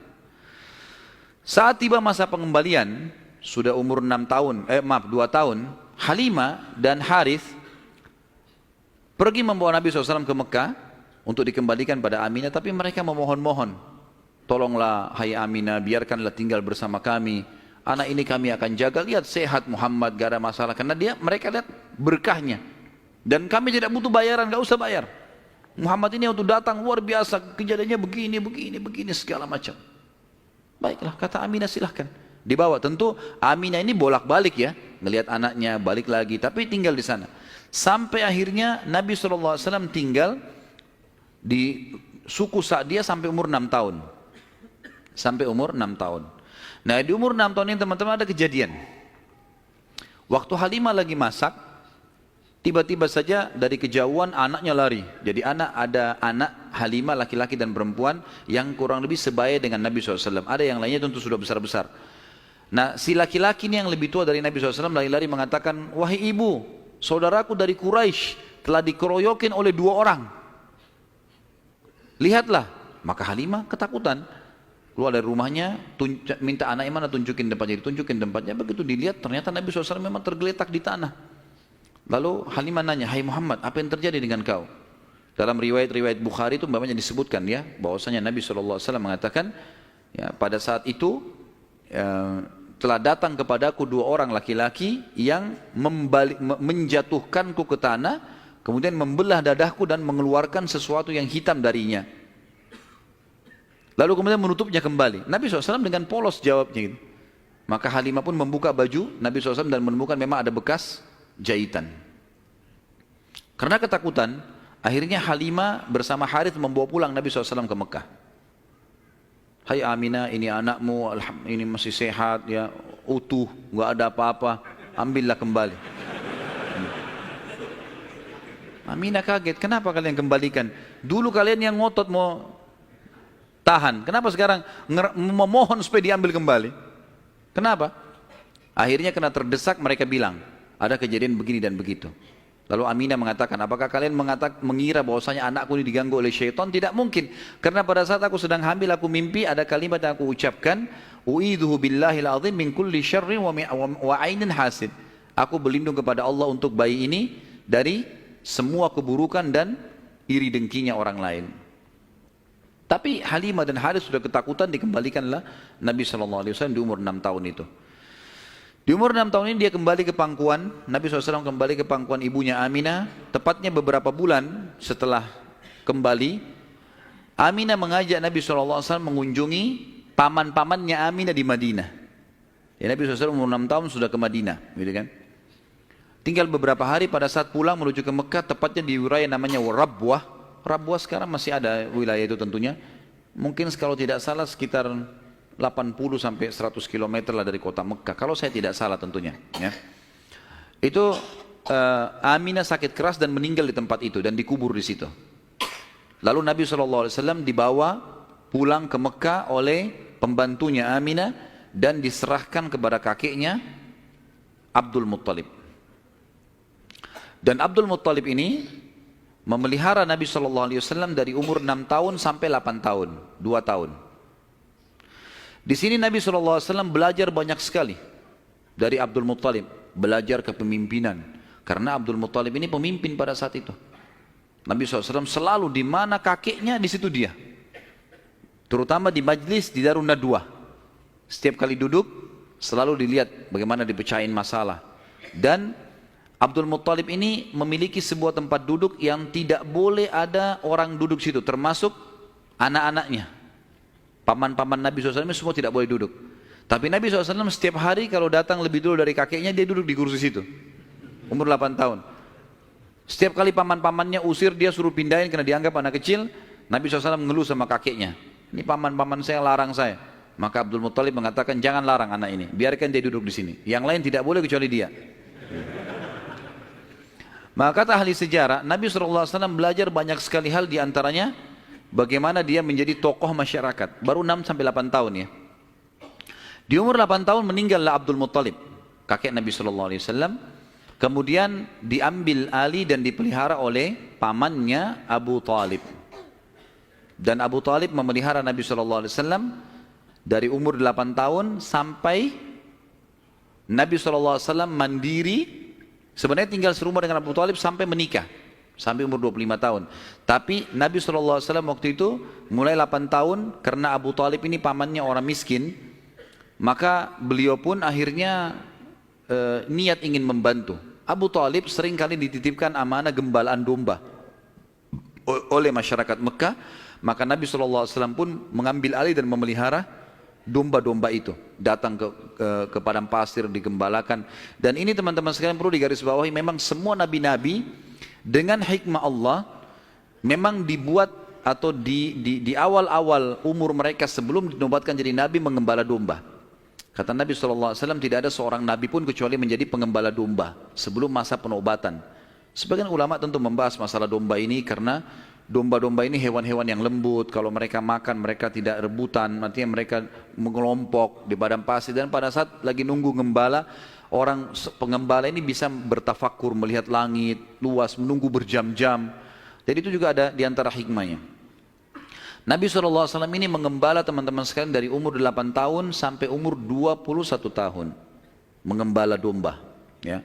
Ini umur di mana Nabi SAW pada saat itu mengembala atau menjaga gembalaan ini. Tentu di atas umur 21 tahun, baginda Nabi SAW sudah mulai terjun ke bisnis.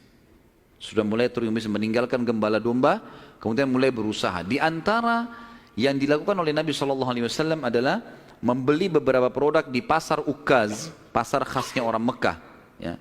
Kalau yang saya pernah kumpulkan informasi, kalau tidak salah memang lokasinya di pasar Seng dulu itu. Tapi sekarang pasar Seng juga sudah dihancurin ya. Dan teman-teman yang belum pernah ke sana belum tahu, tapi yang sudah berangkat dulu tahu. Di situ sudah terkenal pasar dari dulu, tapi sekarang sudah diratakan jadi jalanan dan bangunan. Nabi SAW mulai di umur 21 tahun berdagang, dan di hari pertama beliau berdagang, beliau mengambil barang-barang kemudian beliau menjualnya. Ada satu orang yang datang membeli dagangan Nabi SAW, membeli dagangan Nabi SAW. Orang ini dari luar Mekah.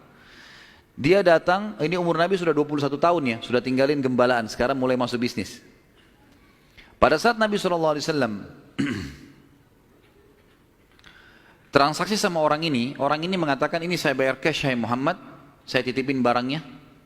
Setelah tawaf, saya akan ambil. Orang ini umroh, gitu kan. Tentu dengan cara umroh pada saat itu ya, mereka sambil menyembah berhala dan seterusnya. Ini syariat Nabi Ibrahim yang masih tertinggal. Ternyata orang ini setelah selesai umroh, dia pulang ke kampungnya, dia lupa kalau dia sudah transaksi dengan seorang masyarakat Mekah bernama Muhammad ini sallallahu alaihi wasallam. Maka orang ini pulang ke kampungnya, 3 hari kemudian baru diingat sama dia. Diingat dia transaksi.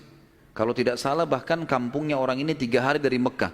Jadi 3 hari pergi, dia setelah 3 hari perjalanan tiba di kampungnya, 3 hari kemudian baru ingat, sudah 6 hari. 3 hari lagi kembali ke Mekah, 9 hari. Begitu tiba di Mekah, dia buru-buru ke pasar Ukaz, dia kaget melihat Nabi SAW dalam kondisi yang sama. Menjaga barangnya, tidak bergerak di situ terus. Waktu itu belum ada penyumbatan jadi Nabi ya, belum ada syariat, belum ada apa-apa. Lalu orang itu bertanya, hai Muhammad, apakah kau menunggu dari pertama saya terhadap kamu di barang ini? Dia bilang iya, karena anda mengatakan suruh tunggu. Gara-gara itu keluar julukan Muhammad Al-Amin, orang yang paling bisa terpercaya. Ternyata subhanallah, kejadian ini membuat satu Mekah tersebar, bahkan banyak di wilayah-wilayah sekitar Jazirah terkenal, ada orang di Mekah yang bisa dipercaya namanya Muhammad. Akhirnya orang-orang Mekah pada datang mengamanahkan titipan-titipannya. Dan semenjak itu Nabi SAW menjadi pedagang yang sangat sukses. Salah satu strategi dagang Nabi SAW adalah setiap orang titipin macam-macam. Jadi sekian banyak orang menitip. Termasuk yang menitip sama beliau adalah Khadijah, seorang pedagang, seorang janda kaya yang memang memiliki harta. Dan Nabi SAW punya strategi dagang. Dagangnya adalah beliau mengambil uang-uang titipan orang di Mekah, lalu ditransaksikan, beli produk Mekah. Apa saja produk Mekah? Semua pedagang pada saat itu tidak terkecuali, semuanya mereka bawa emas, mereka bawa perak ke negeri Syam, baru mereka beli barang dari negeri Syam, dibawa ke Mekah baru transaksi. Jadi cuma 1 kali transaksi saja. Nabi SAW tidak. Uang itu semua dijadikan barang dari Mekah, dibeli semua barang-barang Mekah, dibawa ke negeri Syam. Barang-barang ini dijual di negeri Syam. Laku, dibelikan barang di negeri Syam, dibawa ke Mekah. Jadi double untungnya. Karena ini teman-teman sekalian, Nabi SAW menjadi pada saat itu salah satu orang terkayanya Mekah. Dan ini sekaligus membantah statement para orientalis mengatakan Muhammad, kita tentu mengatakan SAW, menikah dengan janda kaya karena dia miskin. Ini salah sekali. Karena Nabi SAW di fase dari 21 tahun sampai 25 tahun menikah dengan Khadijah itu sudah menjadi pengusaha yang sukses. Makanya beliau pada saat menikah dengan Khadijah, maharnya 20 ekor unta. 1 unta ratusan juta jumlahnya, harganya. Anggap kita hitung 100 juta saja, kalau 20 berarti 2 miliar. Ada antum sini melamar 2 miliar? Paling perangkat sholat. Jangan tersinggung. Jadi Nabi SAW melamar Khadijah dengan 20 ekor unta. Ini dusta orang kalau mengatakan Nabi SAW orang miskin. Dari mana? Pengusaha sukses, gitu kan? Dan waktu itu umurnya masih 25 tahun. Baik teman-teman sekalian, saya akan tutup pertemuan kita ini dengan, nanti kita akan kembali ke kisah Khadijah ya, radhiyallahu anha, nanti pernikahannya dengan Nabi SAW segala. Tapi ada kejadian yang perlu saya titik beratkan. Kejadian pada saat umur Nabi SAW 12 tahun. Kita review dulu kembali. Waktu umur 12 tahun, kan beliau dari umur 8 tahun sampai menikah kan tinggal sama Abu Talib. Dan Nabi SAW punya akhlak yang baik sekali, mulia sekali. Sampai Abu Talib itu sendiri malu dengan Nabi SAW di umur 8 tahun. Anaknya Abu Talib banyak. Kalau istrinya Abu Talib lagi siapin makan, anak-anaknya pada berebut. Nabi SAW duduk di pojok rumah. Enggak sama sekali. Enggak berebut. Nanti kalau selesai makan ada sisanya beliau makan. Sallallahu alaihi wasallam. Punya akhlak yang mulia dari masih kecil. Sampai Abu Talib bilang sama istrinya, khusus untuk Muhammad sisipkan makanan. Karena dia tidak ikut berebut sama mereka. Gitu kan. Baik, di umur 12 tahun, pernah satu waktu Abu Talib ini mau ke negeri Syam, urusan dagang. Pertama kalinya Nabi SAW, biasanya Nabi ini selalu pemalu, nggak banyak minta dan nuntut ke pamannya. Khusus pada saat itu Nabi SAW bergantung di bajunya Abu Talib, nggak mau lepasin. Pokoknya dia mau ikut. Abu Talib heran, tidak pernah Nabi SAW berperilaku begini. Musyawarah sama istrinya, nggak pernah Muhammad begini. Kenapa seperti ini? Pasti ada sesuatu gitu. Maka setelah musyawarah, kayaknya dibawa aja deh. Dibawalah ke negeri Syam. Pergilah Nabi SAW bersama dengan Abu Talib dan kafilahnya. Pada saat mau tiba di negeri Syam, sebelum tiba di negeri Syam, kafilah ini melewatin sebuah gereja teman-teman sekalian. Dan di situ ada satu pendeta bernama Bahira. Dan ini riwayat Bukhari Muslim menceritakan masalah itu ya. Dan sampai sekarang di negeri Syam masih ada puing-puingnya gerejanya Bahira ini. Pada saat itu di zaman Nabi SAW ada gereja ini dan sampai sekarang masih ada sisa puingnya. Saya pernah lihat cuplikannya sendiri, ada sisa puingnya di negeri Syam. Tepatnya di Syria ya. Kemudian teman-teman sekalian, pada saat melewatin kafilah ini melewatin gereja, si Bahira ini kepala pendeta di gereja itu memang lagi nunggu informasi tentang Nabi terakhir nih. Dia ngeliat-liat di jendela gerejanya, setiap kafilah lewat dilihat sama dia, terutama yang dari Jazirah Arab. Secara kebetulan dengan hikmah ilahi lewat kafilahnya Abu Talib. Dan kafilah ini agak berbeda dengan yang lainnya. Kafilah itu berarti 3 unta ke atas ya, baru dinamakan kafilah. 3 ekor unta ke atas baru dinamakan kafilah. Waktu lewat kafilah Abu Talib ini, ada awan yang menaunginya. Beda dengan kafilah lain, padahal lagi terik matahari. Dan tidak sengaja, kafilah Abu Talib istirahat di sebelah gereja, dan ada pohon-pohon kurma yang berderet, itu semuanya seperti menundukkan daun-daunnya ke kafilah itu. Pendeta ini perhatikan, kafilah tanya ini, kirim satu orang, tanya mereka kafilah dari mana nih? Jawabannya dari Jazirah Arab. Dari mana? Dari kota Mekah. Kata Bahira, hidangkan makanan sebaik mungkin di gereja, undang semua kafilah ini masuk makan. Diundanglah. Ringkas cerita, masuklah mereka untuk makan. Dan pada saat satu kafilah ini masuk, yang ditinggalkan di situ hanya Nabi SAW. Nabi nggak boleh masuk karena tradisi orang Arab dulu aib kalau anak kecil ikut makan. Nanti selesai orang tua makan baru makan. Tapi ini tradisi jahiliyah. Kalau sekarang antum lakukan, antum juga jahiliyah. Makan kasih anak-anak makan. Kenapa harus disendirikan? Mungkin dia lapar, kesian. Baiklah. Waktu lagi makan, Bahira ini memperhatikan satu persatu orang-orang Quraisy ini, wajahnya. Karena mereka tahu cirinya Nabi terakhir. Alisnya, wajahnya, mukanya, kulitnya, jalur nasabnya, semua jelas. Tidak semua, tidak ada tanda-tanda kenabiannya. Ini mukanya muka biasa semua. Maka si Bahira tanya, apakah masih ada dari kafilah kalian yang tidak ikut makan? Kata mereka, ada satu anak kecil di depan, kami suruh jaga barang kami. Kata Bahira, boleh saya ketemu? Oh silahkan. Mereka lagi asyik makan. Bahira keluar menemui Nabi SAW. Nabi lagi duduk di bawah pohon. Lalu Bahira memanggil dia, mengatakan, hai anak kecil, ikutlah dengan saya. Kafilahnya disuruh jaga oleh beberapa pegawainya Bahira ini. Masuk di satu ruangan di gereja. Kemudian Nabi SAW berdiri lalu kata, jadi orang Mekah begini teman-teman, di Mekah itu ada patung namanya Lat dan Uzza. Lat dan Uzza ini 2 patung yang luar biasa dikultuskan di Mekah. Hebat patung ini menurut mereka. Jadi kalau bersumpah atas nama Lat dan Uzza sudah tidak mungkin berbohong. Kalau bohong kualat nih. Maka pendeta ini tahu Bahira, dia bilang, hai anak kecil, saya akan bertanya kepadamu atas nama Lat dan Uzza. Ini semua anak kecil sampai orang tua di Mekah tahu nama ini. Dan mereka ketakutan kalau dengar nama ini. Apa jawaban Nabi SAW waktu itu? Umur 12 tahun. Masih kecil, kalau kita sekarang masih SD gitu kan. Maka beliau mengatakan, jangan engkau sebutkan dua nama berhala itu karena aku membencinya. Aku tidak suka dengan patung itu. Penasaran Bahir.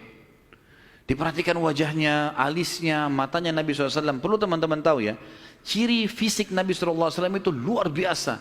Tersebutkan secara rinci di Taurat dan Injil. Allah mengatakan dalam Al-Quran, A'udzubillahi minasyaitonirrajim, ya'rifunahu kama ya'rifuna abna'ahum.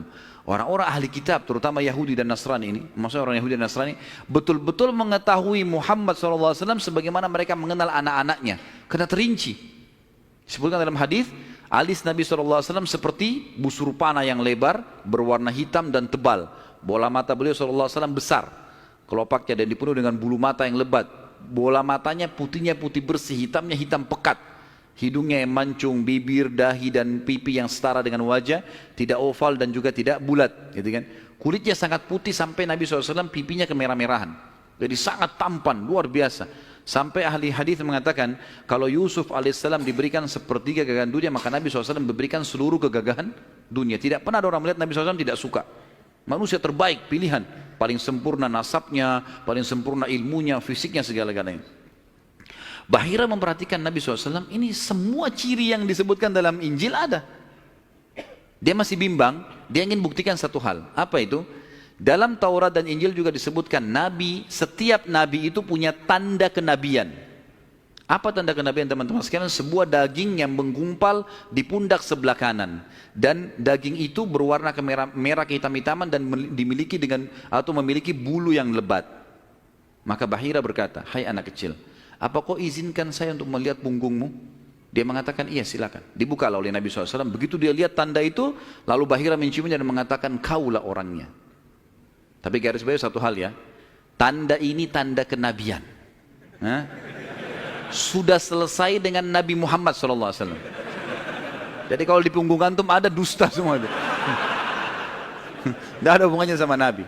Loh ya, karena banyak orang yang ngaku-ngaku Nabi nih. Kata Nabi SAW akan datang 50 dajjal, pendusta. Setelah aku meninggal, mengaku semuanya Nabi. Mereka semua pendusta, aku penutup para Nabi dan Rasul. Gitu kan? Karena ada orang mengaku. Gitu. Jadi ini khas untuk Nabi-Nabi dan sudah ditutup dengan Nabi Muhammad SAW. Sudah habis ceritanya. Nah, jadi kalau ada yang gumpal-gumpal itu daging numpang aja. Pada saat itu, Bahira pun membawa Nabi SAW masuk ke dalam ruangan makan lalu berkata, siapa walinya anak ini? Wali, ya. Siapa walinya anak ini? Kata Abu Talib, saya ayahnya. Abu Talib berkata, pamannya. Kata Bahira, tidak mungkin kau ayahnya. Anak ini mati ayahnya waktu dia masih 6 bulan di perut ibunya. Pendeta di negeri Syam tahu. Anak ini meninggal ayahnya waktu dia umur 6 bulan di perut ibunya. Dan ibunya meninggal pada saat dia umur 6 tahun. Serta dia dibina dan dididik. Dibina itu maksudnya dikasih, kalau bahasa Arab itu bina itu berarti seperti bangunan itu dibanguni, dididik, dibesarkan dan seterusnya oleh kakeknya sampai umur 8 tahun. Dan kalau kau benar kerabatnya, kau adalah pamannya. Abu Talib kaget, dari mana anda tahu semua itu? Benar semua. Dia bilang, kami temukan dalam kitab kami. Ketahuilah, keponakan kau ini adalah nabi terakhir yang sedang ditunggu oleh orang-orang. Dan kalau orang Yahudi tahu dia dari turunan Arab, maka pasti mereka akan membunuhnya sebagaimana mereka berusaha membunuh Isa alaihissalam. Kalau mereka tidak suka, mereka tolak, gitu kan? Maka jangan bawa ke negeri Syam, bawa pulang ke Mekah segera. Akhirnya dibawa pulanglah Nabi SAW ke Mekah pada saat itu. Waktu dibawa pulang ke Mekah, setelah tiba di Mekah, maka ada kejadian kecil di sini dan kita tutup dengan ini tentunya. Waktu sudah pulang ke Mekah, Abu Talib sudah mulai ketakutan karena dia sudah dengar informasi tentang ponakannya nih. Zaman dulu juga teman-teman sekalian, ada tradisi buruk ini sebenarnya, tradisi buruk juga. Seringkali dukun-dukun dan peramal ini menjual jasa.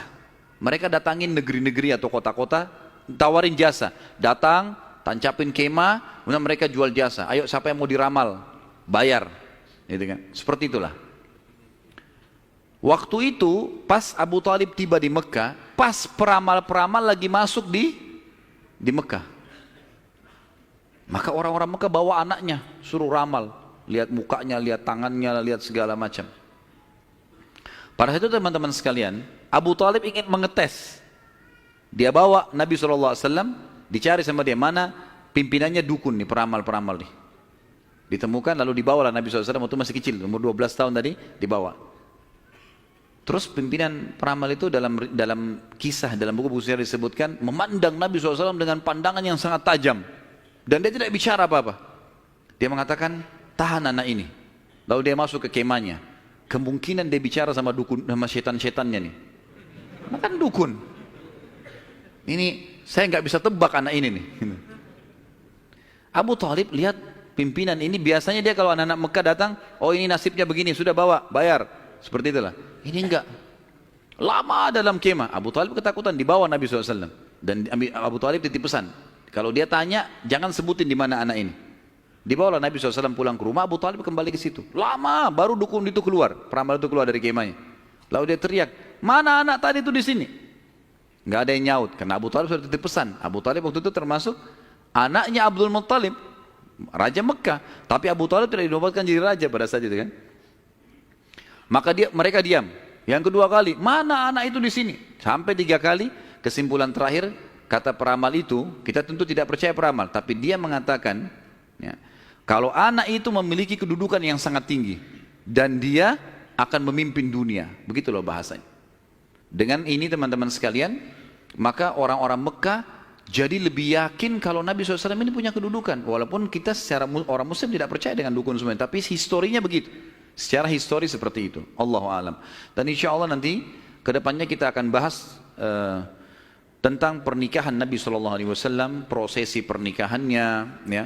Kemudian anak-anaknya sampai ke masa fase kenabian. Allahu a'lam.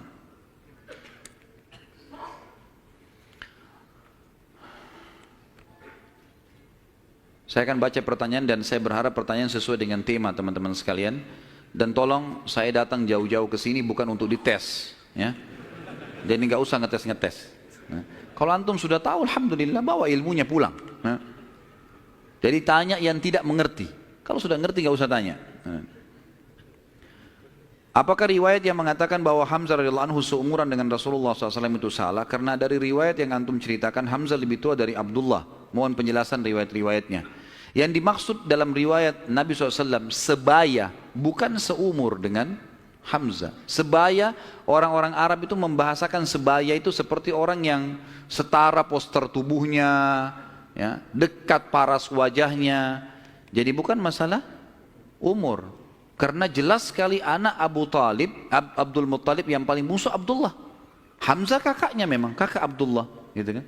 Ya itu dimaksud dengan sebaya. Makanya waktu Hamzah terbunuh di perang Uhud itu memang diceritakan sudah tua, gitu kan. Radhiyallahu anhum. Kalau Nasrani dulu beriman, tapi kok sekarang tidak beriman kepada Allah? Tanya mereka. Kenapa tanya saya? Hah? Salah pertanyaan ini. Kenapa sekarang tidak beriman kan gitu? Baiklah, saya berikan gambaran saja. Mudah-mudahan masuk. Orang-orang Nasrani di antara tafsir Al-Fatihah yang disebutkan oleh Ibnu Abbas radhiyallahu anhu, ghairil maghdubi alaihim waladdallin, bukan orang-orang yang kau murkahi ya Allah dan bukan orang-orang yang sesat. Kata Ibnu Abbas, ini Ibnu Abbas hibr ummah, ini ulamanya, sahabat, terutama dalam ilmu tafsir, gitu kan. Beliau mengatakan maghdubi alaihim, orang yang dimurkai adalah Yahudi. Dhalin, sesat adalah orang-orang Nasrani. Lalu dirincikanlah. Kenapa Allah murka dengan orang Yahudi? Karena Yahudi tahu betul kebenaran Islam, tapi mereka nolak. Dan bukan cuma Nabi Muhammad SAW, mereka sudah menolak Nabi Isa sebelumnya. Padahal alasannya mereka nolak sekarang masuk Islam karena mereka bilang Nabi terakhir dari Bani Israel, bukan dari Arab. Karena Arab kami nggak mau. Tapi ini dusta. Karena Nabi Isa sebelumnya sudah dari Bani Israel, tapi mereka tidak mau imani. Jadi dusta saja gitu. Maka Ibnu Abbas mengatakan maghdubi alaihim orang-orang Yahudi.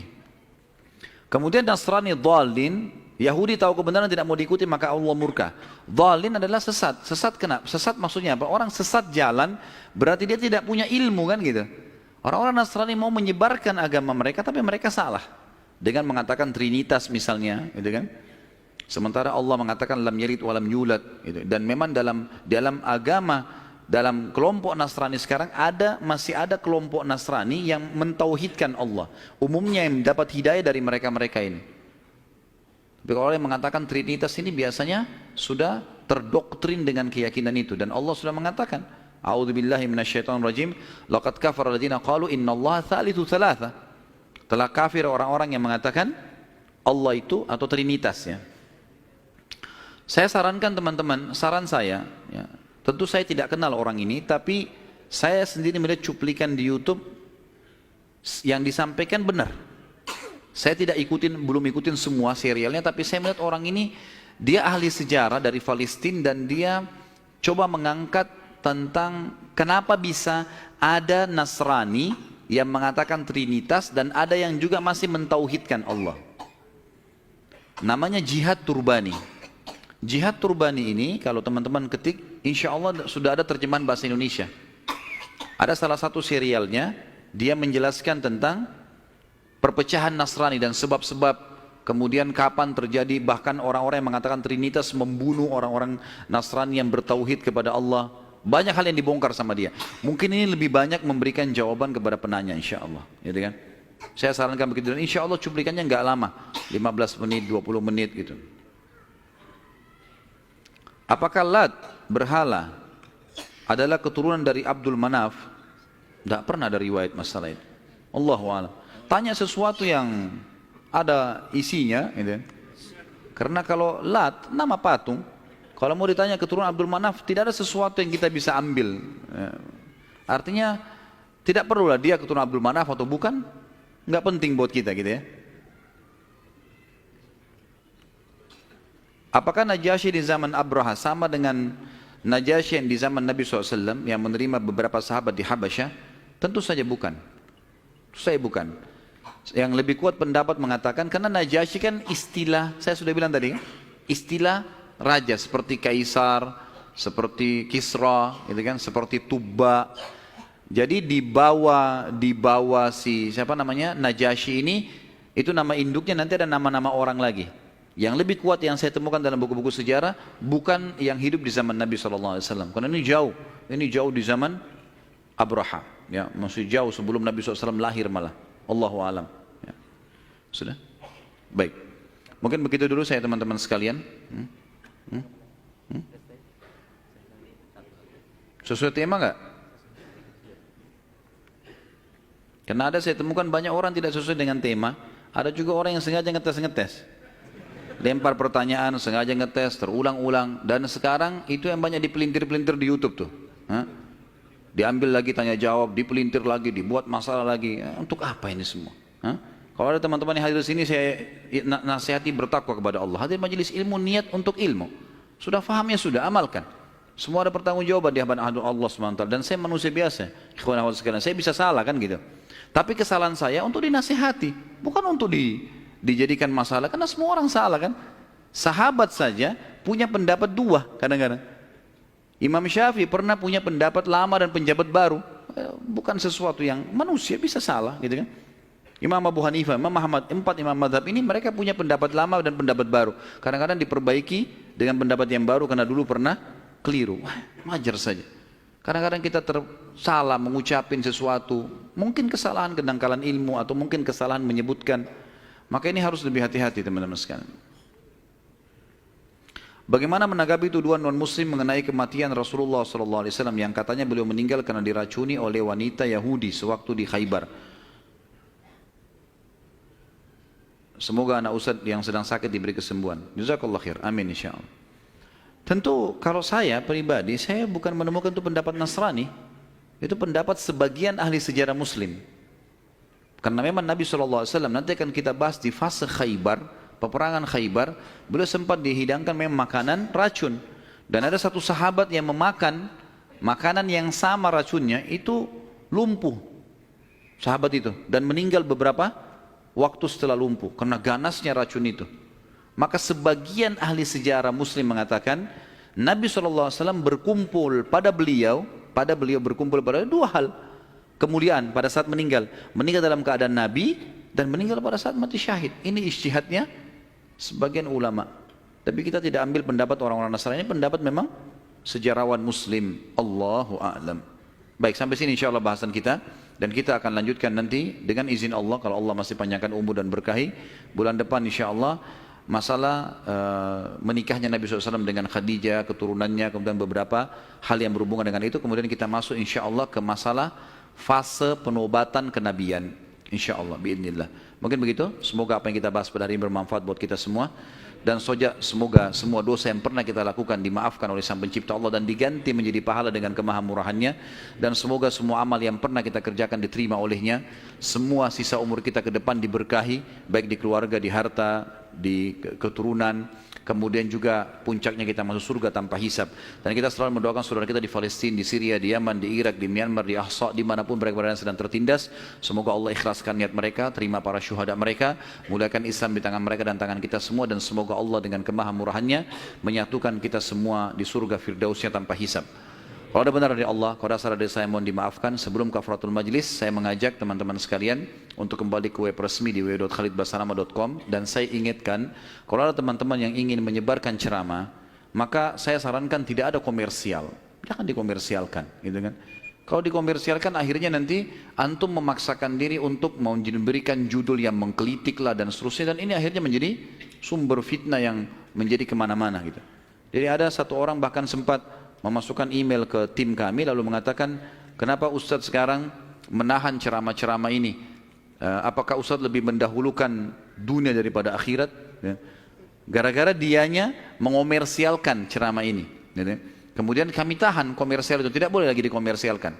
Kalau tim kami yang mengomersialkan itu hak, karena kita yang shooting, kita yang segala itu hak umum saja, tidak ada pelanggaran agama.